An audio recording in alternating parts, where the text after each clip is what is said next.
தேடாமலும் எகிப்துக்கு போய் கவனிங்க, எகிப்துக்கு போய் குதிரைகள் மேல் நம்பிக்கை வைத்து ரதங்கள் அநேகமாய் இருக்கிறபடியினால் அவைகளை நாடி குதிரை வீரர் மகா பலசாலிகளாய் இருந்தார்கள் என்பதற்கு அவர்களை நம்பிக்கொண்டிருக்கிறவர்களுக்கு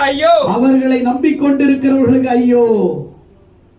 நிறைய பேர் இன்னைக்கு சபையில ஆண்டவரை நம்புறதை விட்டுட்டு, ஊழியத்தை நம்புறதை விட்டுட்டு, தேவனுடைய ஐக்கியத்தை நம்புறதை விட்டுட்டு, வாக்குத்தத்தத்தை நம்புறதை விட்டுட்டு திடீர்னு அவர்கள் எகிப்துக்கு திரும்பி போய் விடுகிறார்கள்.